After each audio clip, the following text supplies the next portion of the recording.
এই জায়গাতেই তো আমাকে দাঁড়াতে বললো মন্টু। বেশ অনেকক্ষণ হয়ে গেল, মন্টুটা আসছে না কেন? দেখি আর কিছুক্ষণ দাঁড়াবো, যদি না আসে তাহলে বাড়ি ফিরে যাব। মনে হয় আবার বউয়ের সাথে ঝামেলা টামেলা করেছে, না হলে তো এত দেরি করে না, ঠিক টাইমেই চলে আসে মন্টু। দেখি আর একটু, ওই তো মন্টু ভাই চলে আসছে।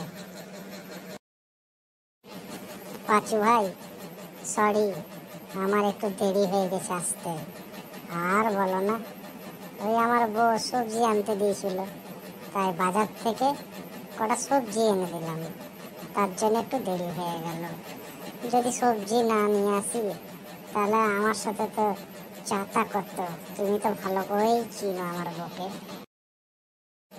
ঠিক আছে মন্টু ভাই, আমি তো চিনি তোমার বউ কেমন, তার জন্যে আমি চিন্তা ভাবনা ওইটাই করছিলাম যে বউয়ের সাথে ঝামেলা টামেলা হয়ে গেল নাকি।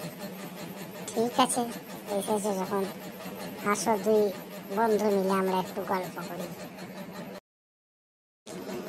হ্যাঁ পাঁচু ভাই, তুমি কি ভাবছো যে একটা পিকনিক টিকনিক কি করা যাবে নাকি? হ্যাঁ হ্যাঁ, আমি ওইটাই ভাবছিলাম, পিকনিক টিকনিক করব।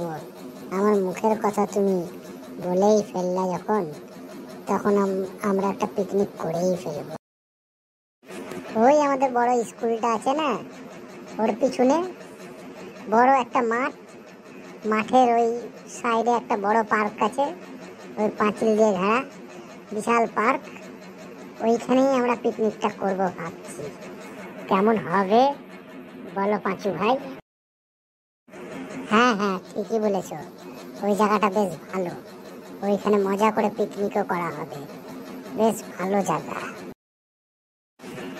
আমি ভাবছিলাম যে নন্টে, বল্টু, সল্টু এদেরকেও বলতে হবে পিকনিকের জন্য।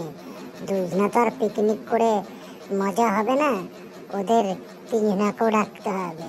মোট আমরা পাঁচজন মিলে আমরা পিকনিকটা করব, বেশ ভারী মজা হবে। হ্যাঁ হ্যাঁ, ওদের তিনজনাকেও ডেকে নাও, ওদের তিনজনা থাকলে পাঁচজনা মিলে আমাদের ভালো মজা করে পিকনিক করা হবে। আর একটু নেশা টেশারও ব্যবস্থা করা হলে খুব ভালোই হয়।